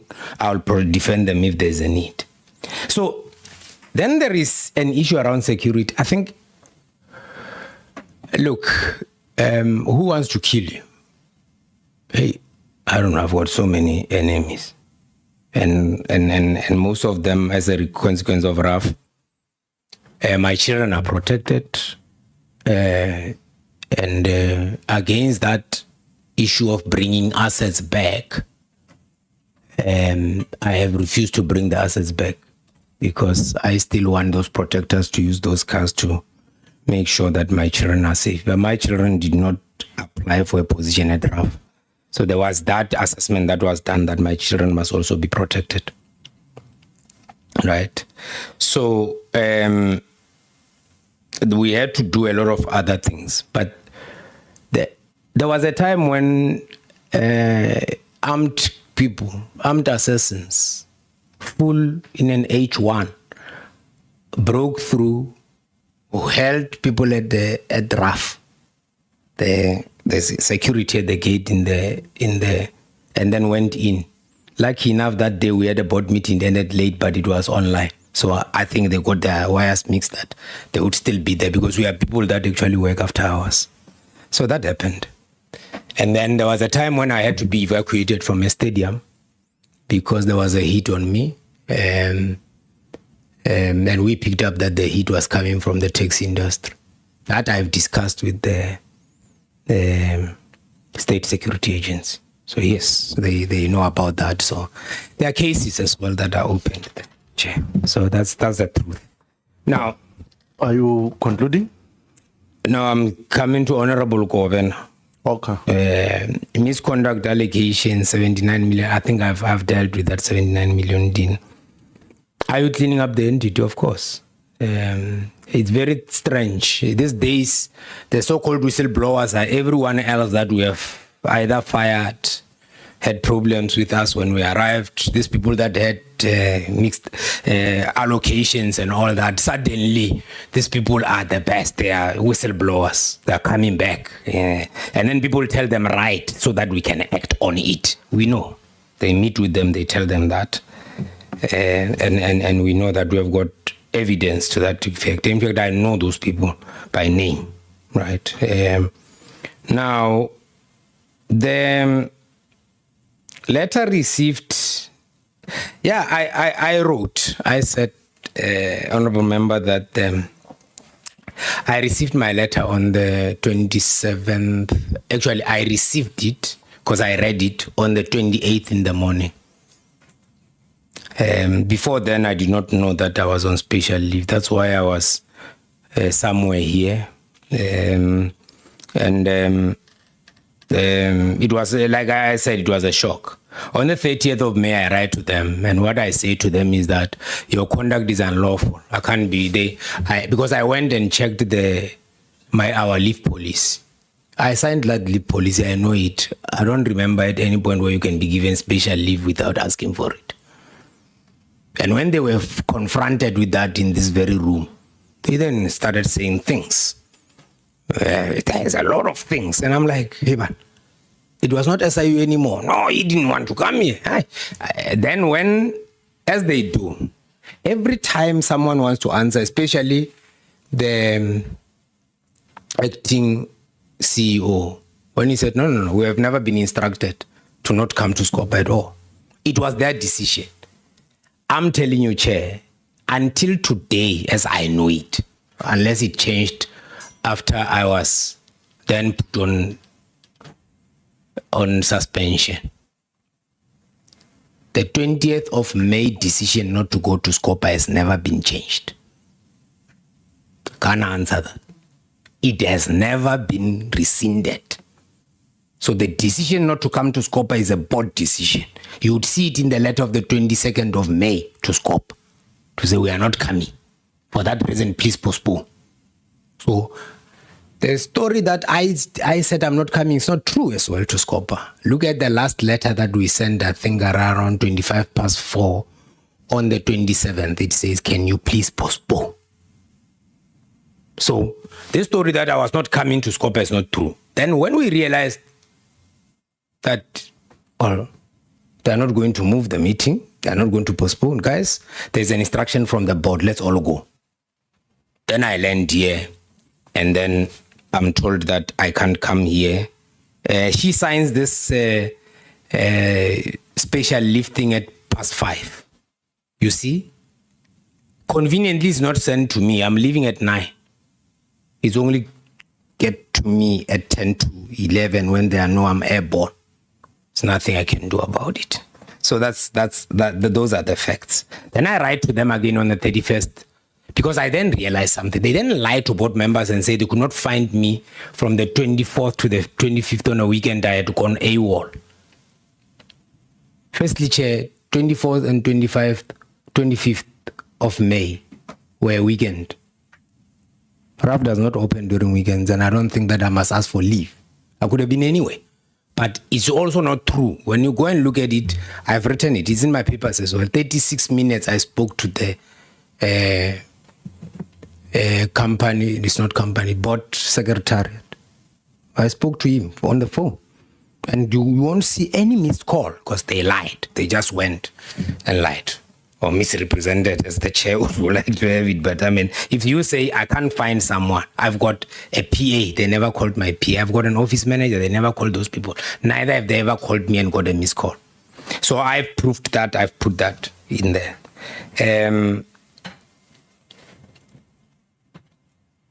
Which office have you told? I went back to the chair and I said, if you are saying I must bring back assets, this includes vehicles. No, this includes vehicles. Those vehicles, one of them is an armored vehicle. A couple of them are actually armored vehicles. For obvious reasons, that the hit that was taken on me was never going to be with the 9mm. It was going to be a serious thing. So the idea of getting me an armored vehicle, now I must take it back. And I said, no, I can't. And then their lawyers came back and said, bring back the car. And that's what also made us to rush to court. Because the viewers said, no, let's also challenge that. So we are saying that, what are we challenging? We are challenging the suspension and its subsequent instructions and conditions. So that's what we are challenging, Chair. It's a matter of public knowledge. It's there on the papers. The papers, apparently, they are doing rounds in social media, so they are there. Honorable Maduna, the building, I've said it, the BAC comes to me, I don't rubber stamp anything, I would never do that, because then it's my issue, so I went and it belongs to the GPF. The issue of the accounting standards, it's a board decision, processed properly. We even have a review coming from PwC that says, no, you are right. In fact, the ASB agreed with us and guided us through this process. No one calls the ASB and say, why did you change your mind? We have said this to Scopa so many times. But of course, when you do that, you are just shouted down. No one is willing to listen. No, you can't say that. We hear you. We get that as a problem. Every time we come in this very committee room, actually, for all our sins, were always shouted down. The ASB agreed. Even the Accountant General agreed. What is not coming out is that we received a letter saying, do not go to the Constitutional Court. Please do the following. That letter we answered. We went back, Chair, to the ASB, to National Treasury, to AG, furthermore, to the International Accounting Standards Board that owns GRAP. Just without disrupting? Yes. Who wrote you the letter that do ABC? It comes from the minister. That letter that says, don't go to court, apply the standard that is approved by the following. We said, Minister, we will come back to you. Let's go back to those people. Because the things you are saying, one of the things she's saying in there is that the accounting policy is in a policy space and it belongs to her. And we wrote to the National Treasury to ask whether in the PFMA or anywhere, where does she get all those powers? And the letter is there. It's written. It says, no, she doesn't have those powers. Those powers belong to management. It's there. There's a letter from the ASB. There's a letter from the AG, very clearly saying we don't deal with matters of accounting policy. And then, of course, we wrote to the International Accounting Standards Board to say, tell us about whether what they want us to go back to, which is if RIS4 still exists. They said it doesn't. And then we went to the International Public Sector Accounting Standards Board, whether IPSAS 42 still applies. They said yes, but you must still go back to ASB. All those things are there. When was that done? This year, before we finalized our financials. This issue that we don't listen, we are all that is not true. And I'll tell you, Chair, every time the board writes to the ministry and answers, they hit us with letters. There's a special meeting. We go around, we respond, then they go quiet. Then they write again. So that is what happens all the time. So the issue of the acting chief claims officer, was the board aware? Absolutely. Absolutely. In fact, they must give you my assessment of the previous board and this chairperson and the previous chairperson. You must see it in the assessment. One of the things that I am given more marks for is taking that as something that I must do. It is one of the reasons of my performance being at that level. So, come again. So you are saying you have been rewarded? Yes, for holding 2 positions in my bonus. So this story. Did you hear the position of the board in relation to that matter? It's a misrepresentation, Chair. I'm saying go back and check. Go and check. Go and check. It's a misrepresentation. It's a misrepresentation of the highest order. Let me tell you what was happening, Chair. We had problems in various regions. And we had gone to the market twice. This story that says, no, this thing needs someone who's medical and someone who is medical and what and law. It's not true. It's not true. In fact, the rationale of why we can't get people is that RAF, it's unique in the way that it sits. Okay? It has got an element of insurance, it has got an element of social benefit, it has got an element, but generally it's a social benefit scheme that is based on delict. Patu are saying it. You need to sue the state to get your money. Where have you ever seen that? But it's in RAF. So this story that it needs medical. By the way, my predecessor was a medical doctor. We still sat with 10.6 billion worth of legal fees. We sat with the highest medical bill. We were paying 5 times what medical aids are paying for the same procedures. He was a doctor. So this story, there's no truth to it. So we'll get to that, Chair. But the reality is that they knew. and they were aware, and I told them my decision, and they agreed with it. What we then had was that we were supposed to fill the position, but then we went 2 times and we could not get the right people. We even said, let's try to develop our own team by internet, because we couldn't get people that understood the RAF Act out there and understood what RAF claims are made of in the market. Now, default judgments and state attorneys. Our state attorneys are very competent. Very competent. In fact, sometimes they give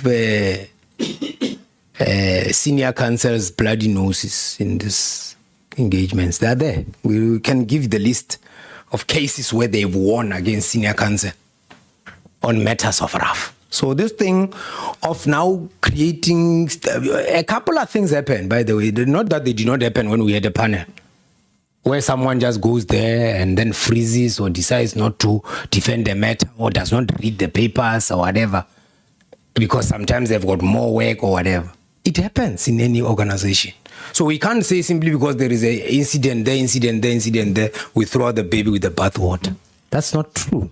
Okay, so very competent people, very good at what they do, and they've saved us a lot of money. As we say, 30 billion. That's a lot of money.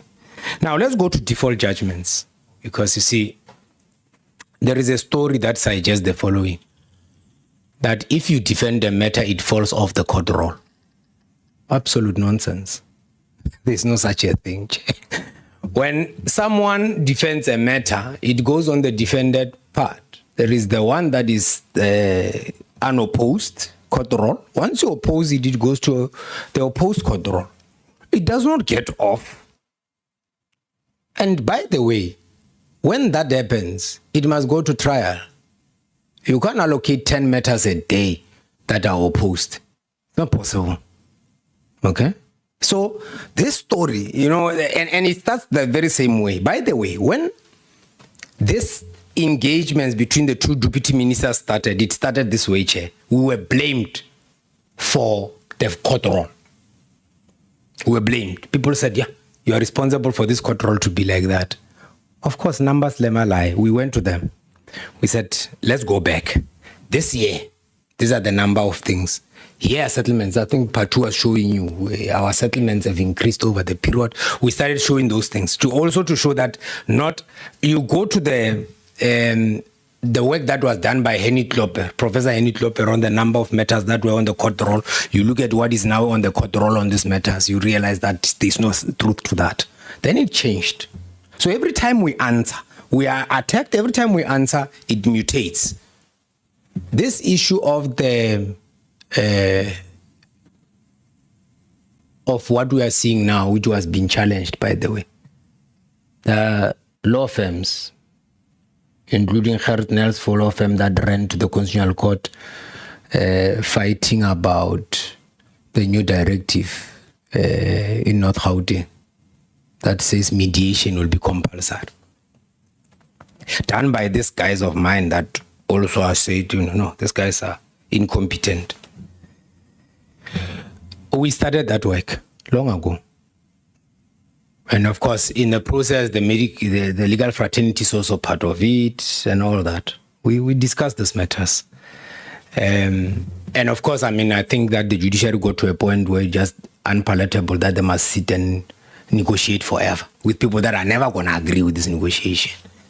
And of course, they went to court and all that. And it is going to come to court. Because anything you do to change this system, you are going to be taken to court. There's no question about it. The aim is to do what? Delay you. No, we need time. Hey, let's consult. Hey, let's do that. Because they do not want a situation where one day they find themselves outside. Every time you ask them a question, you must ask them, what percentage of your work as a law firm is RAF? They must tell you. Now, 4 billion, there's no 4 billion there. Nothing. We don't know, by the way, how they calculate the 4 billion, because we have never seen this so-called interim report. No. They come here, they tell you, no, the interim report is not used. Did you hear what the deputy minister said here? So the deputy, an interim report can be used. very strange when we are told by the very same SIU that it can't be used. And I want to read you one of the responses that is also sitting in front of SCOP. Very interesting that when it comes to that, they don't tell you this, because I think it's important that we look at everything, including that response. This response, Chair, talks about, it's when the board is now saying, come and brief us on this matter, Chair. And they say, I'm going to try and get it here, Chair, because I think, okay, I'm going to try to get it, response letter of the 3rd of May by the SIU to the chair of the board. Paragraph, I'll make it available to you. I think you must make it. Must make it available. Paragraph 11 says the investigation is currently at an advanced stage, including the process to grant affected parties the right of reply. Then it says, based on further consideration of the current stage of the investigation. Now they have now went and reconsidered it. This is on the, I think that the date is the 23rd of May. They then say, based on further consideration of the stage of the investigation, we are of the view that presenting the RAF board before the right to reply process is finalized would not be prudent. It's them that say this. The next paragraph, which is 12, says we will consider the request to present to the RAF board after the completion of the investigation process, including the right of reply process to affected parties. Then the DM comes here and says we can use this report. Because yesterday, Chair, I get it that the people were asked, why didn't you put the SIU as part of his charges? And others were saying, no, we should have. Others said, no, we gave you the opportunity to actually charge this guy. Now this thing can't stick. That's what was being said in yesterday's meeting. I think people must be honest. Now, Honorable Malemache, so I think I've dealt with the issue of the 4 billion. It doesn't exist because in any event, when you deal with the default judgments, if it's default and we see this person is given 10 million, in our view, this person deserves 3 million, we rescind it. The same thing that happened here. There is an illegal immigrant that says the default says must be paid. We challenge it. If you check it, it says the rescission is dismissed. And we said, let's take it to the SCA because we are rescinding it. Because we look at it, we assess whether it makes sense. If it makes sense, it's 3 million and then it was supposed to be 3 million. What's the point of defending it? We don't have to defend it, we then pay it. So this money that people say as a loss, Chair, is a problem. Just as suppose, Chair, it was even the case. We saved 30 billion. If at all we lost 4 billion, that would have landed us with 26 saving. Still, it makes commercial sense, but it does not happen like that. There's no 4 billion that is being lost at the RAF for whatever reason. That's not true. And it will be proven in the numbers. I think there's number. And they don't challenge those numbers. Once you give them that, they then run away from that, then they start something else. Now, efforts to notify the authorities, I've already dealt with that. The relationship between the ministry and the entire board, it's a difficult one. As I told you, they are scared. They are scared of being dissolved. They are scared of their names being done like that. Others were even promised that, no, we are going to dissolve this board. And when we dissolve it, you must not be found on the other side. They are going to dissolve it, and once they dissolve it, apparently hire others back. And I don't know what will be the criteria, but the reality is that you must sit with these board members and ask each one of them what the experience have been in being on the RAF board, especially in the 7th administration. Now, good relationships, they are very important. But what happens when your parent is actually very quiet? someone tries to take 5.1 billion of our money, no one says anything. Right. No one says anything. I think that I skipped, Chair, but I'll deal with it when I find out, because the issue of the discovery letter becomes an interesting phenomenon. I know the letter because we responded to the letter, Chair. It came to us. How did it come to you? Because not directed to you. There. How did the letter come to you? Because is the very letter that is read by. Yes. I know the contents of that letter. I remember that it was July last year. How did you respond to it? The minister referred it to you. Yes. Okay. To say there is this complaint. It was a lot of them. There is a full response that also the chair does after this. I think a letter was signed on the 9th of August. But I was on leave, Chair. I was in Europe actually at the time. And I could see this thing. Since the appointment of the minister, they were just getting letters and letters. And I took an unprecedented move to write to say, Minister, wait, let's brief you on these matters. All these other people were writing. All sorts of men of them. Others rehashing these things, and you'll see it in my response. I can share even the response, Chair. Because I could see. Then we said, Minister, wait, let's brief you first. As I said, we have never had an opportunity to brief the minister or the deputy minister on these matters. Never. So that's the reality of it. And of course, Discovery was going to lie and say whatever.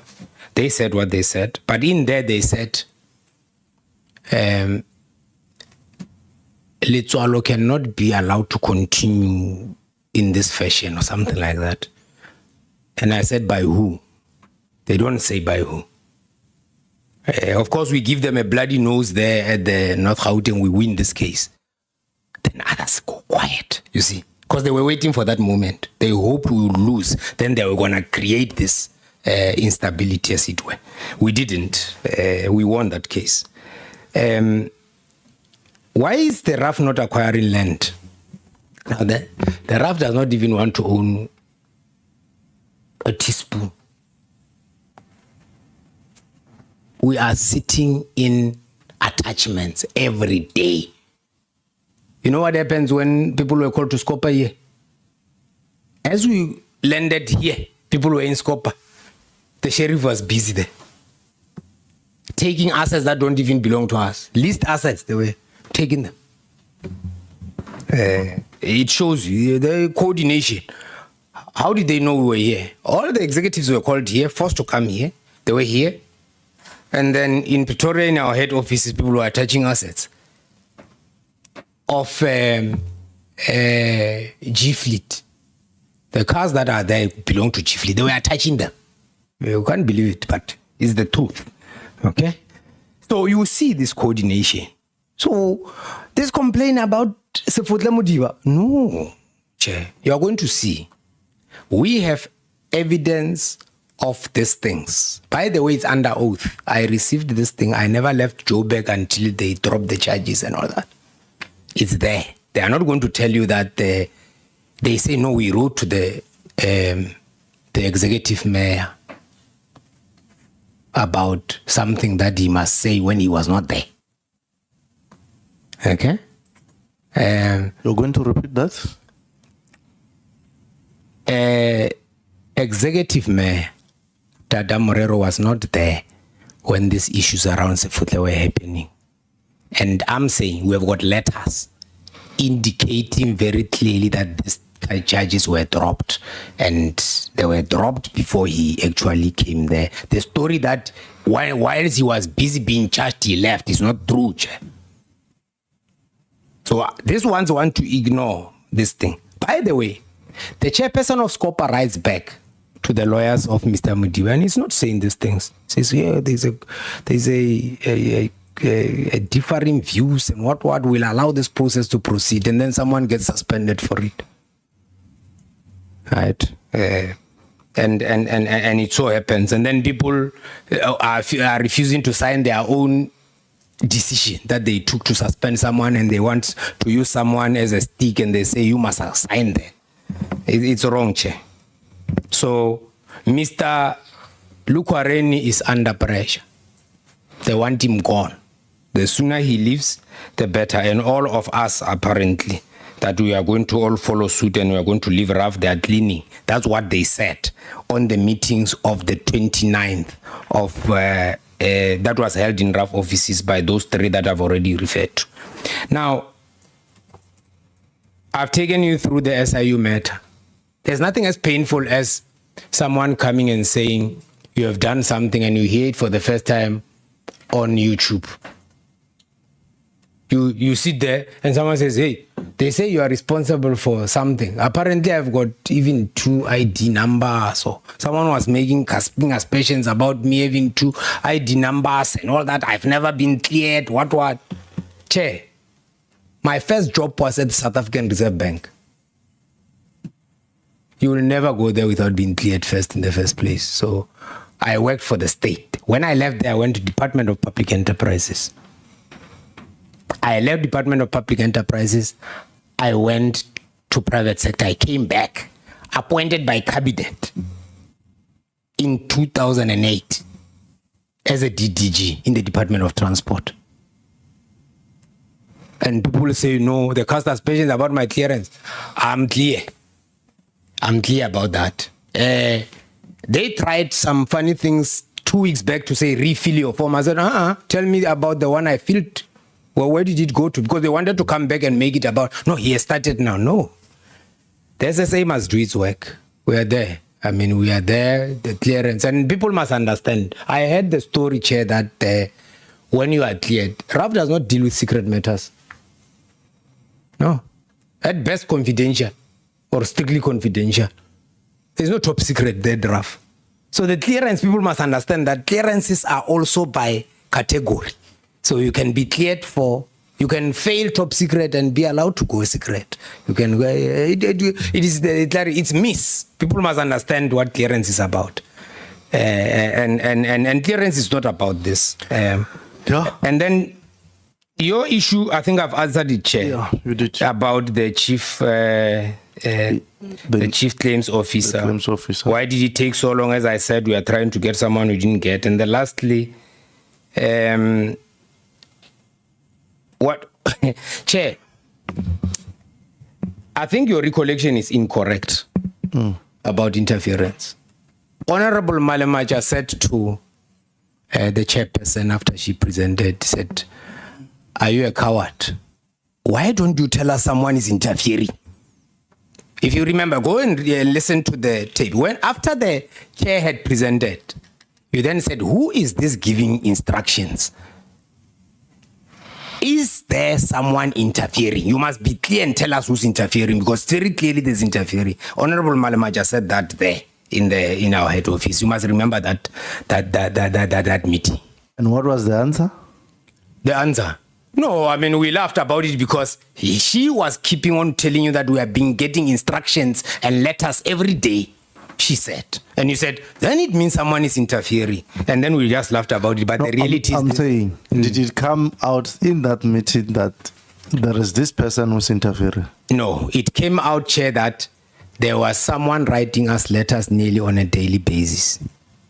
And Honorable Malemaja said, then there is interference, you must just call it for what it is. Go and listen to the tapes. No, I agree. Yes. I'm saying you, the board, or Yes. in whatever that session, that matter was downplayed. It was never elevated clear that there is interference. Chair. I will agree on that. Yeah, Chair. Remember, some of us are not direct, others are direct. But the fact remains is that it was mentioned that letters are written nearly on a daily basis. Yeah. We are fielding instructions after instructions.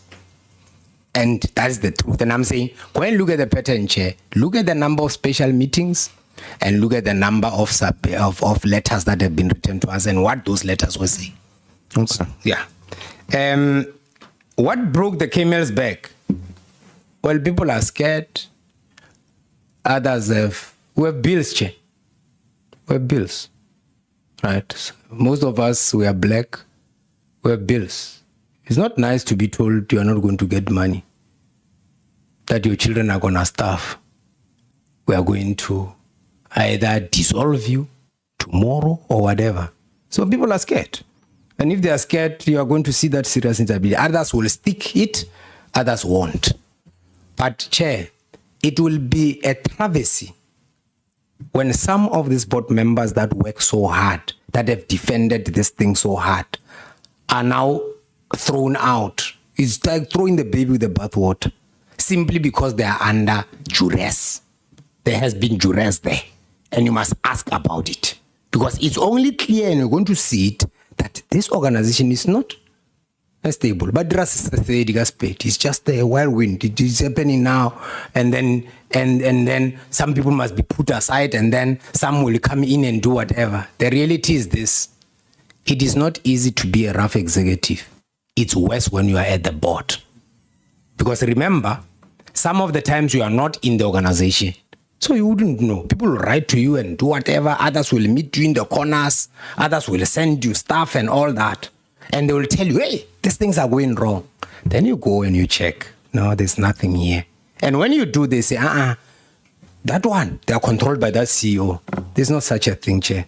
So I'm saying to you, Chair, that's the issue. So the issue of non-payment, Chair, you must help us. SARS has acted recalcitrant. In fact, we have opened a case of contempt of court against them. And we are sitting with the Minister of Finance was supposed to submit to court on an urgent basis. And I think since April, he was supposed to have submitted a certain affidavit. He has not done it. So that they keep on deducting the money. Then you're going to come back and say, why didn't you pay? Because it's not there, Chair. SARS is unlawfully deducting our money. So, Chair, I hope that this portfolio committee will write to them and ask them. Because clearly the ministry has not helped us. So it's important, Chair, that when we look at those matters, you understand that 5.1 billion is a lot of money, Chair. Hold it there. Yeah. So you went court with SARS. Yes. You won against SARS. Yes. But SARS still deduct. They ignored the court order. Have you went back to court? Yes. Okay. In contempt. And then we said they're in contempt. And then they said, okay, let's clarify what must happen. And then they said to the Ministry of Finance, give them this order that they must give us an affidavit. And they didn't do it, Chair. They didn't do it. We are sitting here, they have deducted. I'm sure now they're sitting probably at close to about 5 billion of that money. So where do we get the money? Remember, we don't get an increase in the fuel levy. Right? Medical inflation goes up. Everything we are paying goes up. And we sit here and someone just in the middle of somewhere just decides that I'm going to deduct 5.1 billion, which we are saying is unlawful. So we sit here with this board. By the way, this very board must sit and take those decisions. What must happen? Why are we not getting any support? And then you come and blame them, Chair. I think it would be unfair. Thanks. Honorable members, it's still early. I can allow you another round.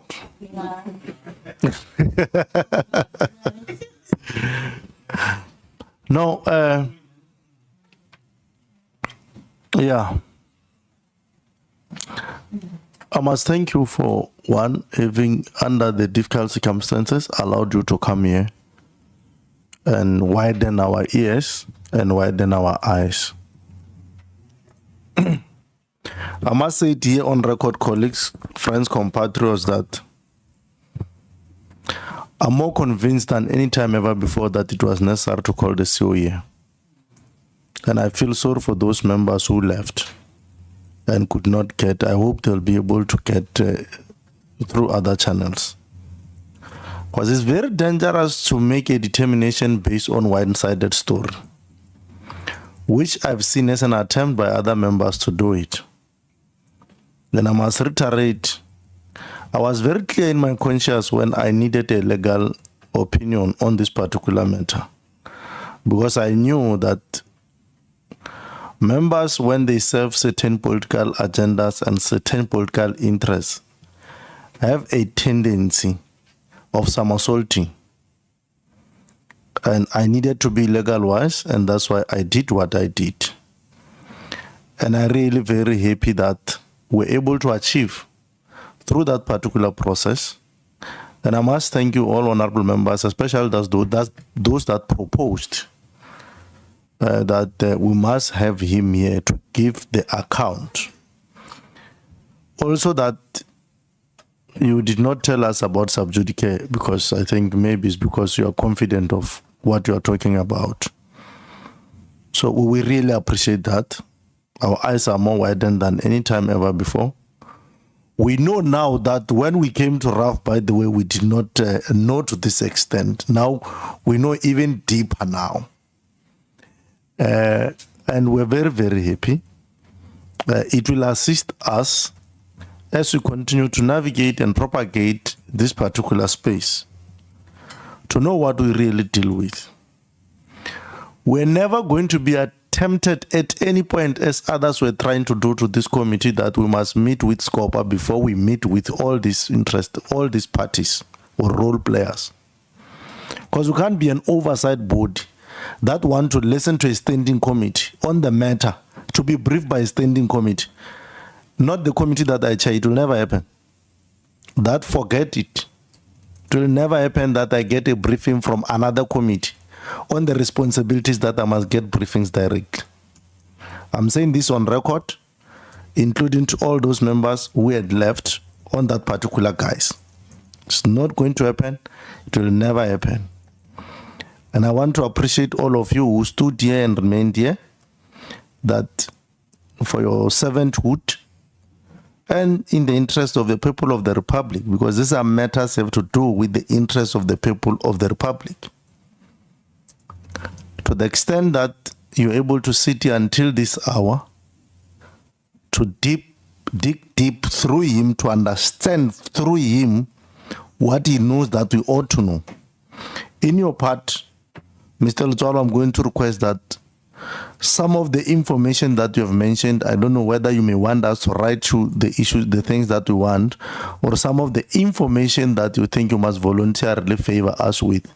It will go a long way for us to continue to study and understand broadly what is currently happening, including a list of all these law firms that are benefiting and how much over what a particular period, including those that it is only 2 companies that were mentioned that were major beneficiaries, but it's not what we are saying now. So we want all the list of the beneficiaries. We'll never be blindfolded in terms of accessing information. That's not going to happen, not in our lifetime, not when we're here. I want to close this meeting. Colleagues, you want to assist the chair in summarizing? There's a very serious issue of Mr. Letsoalo's security that he spoke about. That he no longer has security. Can the chair comment about that? I'm not sure how you would comment on that one, Chair. Honorable Kubega, if you heard well, that's the matter that has been ventilated at this point in court as part of the sub issues of suspension. Is that so, Mr. Letsoalo? Yes, Chair. I must make it clear. I'm saying when I came here, my security was refused to travel with me. But so far as back home, where I'm going, they are still there, but they can't travel with me for obvious reasons, and they are taking away the assets they must use to accompany me. So it must be seen that it must be clear. Do you still have bodyguards? I still do have them, but I left them at the airport. I came here alone. Okay. Yeah. I think let's note that, and then we'll see how to deal with that as we move forward. But thanks very much, and I think the meeting stand adjourned at this hour. Thanks very much.